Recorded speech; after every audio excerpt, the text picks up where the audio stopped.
ക്രിസ്മസിന് പിറ്റേന്നത്തെ ഞങ്ങളുടെ ലഞ്ചാണ് കേട്ടോ. വറ്റിപ്പോയി മൊത്തം. ക്രിസ്മസിന് ഉണ്ടാക്കിയിട്ട് ഇത്രേ ബാക്കിയുണ്ട്. അത്രേ ഉള്ളു ബാക്കി. അതെ, അന്ന് തന്നെ കുറച്ച് നമ്മൾ ഉണ്ടാക്കിയുള്ളൂ, കാരണം അധികം വേണ്ട എന്ന് ഓർത്തിട്ട്. ചില പ്രത്യേക കാരണങ്ങൾ അതിൽ പറഞ്ഞിട്ടുണ്ടല്ലേ. എന്നിട്ട് വരെ ഇത്രയും ബാക്കി ഇടട്ടെ. ചോറ് എനിക്ക് ഇച്ചിരി കൂടുതലാട്ടോ. ഞാൻ എന്റെ എടുത്തോളാം. അടുത്തത് ഉണക്ക ചെമ്മീനും പച്ച മാങ്ങയും ഉണക്ക ചെമ്മീനും പച്ചത്തേങ്ങ അരച്ചു അല്ലേ. അതെ, പച്ച ഉണക്ക രണ്ട്.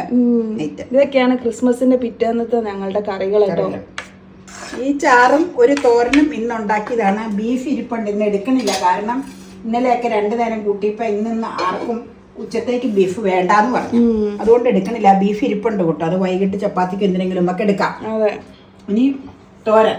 അത് നമ്മുടെ കൂമ്പ് തോരൻ. ഇന്നത്തെ തോരന് സ്പെഷ്യാലിറ്റി ഉണ്ട്. നീ കൂട്ടിയേച്ച് പറ.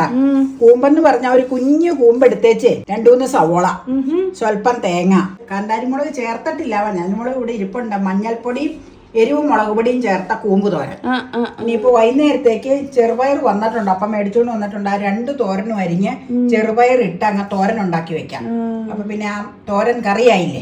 ഇത് സ്പെഷ്യൽ രുചിയുണ്ട് കേട്ടോ ഇതിന്. എന്നാന്നോ, ഇത് കൂമ്പെന്ന് പറയാൻ പറ്റില്ല, സവോളയെ കൂടുതൽ. 3 തോരനാ വല്യപ്പഴ അടുത്തുനിന്ന് കൊടുത്തു വിട്ടത്. അതിലൊരു 2 വലിയ തോരൻ അവിടെ വെച്ചേച്ച്, അല്ല കൂമ്പ് അവിടെ വെച്ചേച്ച് ഒരു ചെറിയ തോരൻ അരിഞ്ഞെടുക്കണം.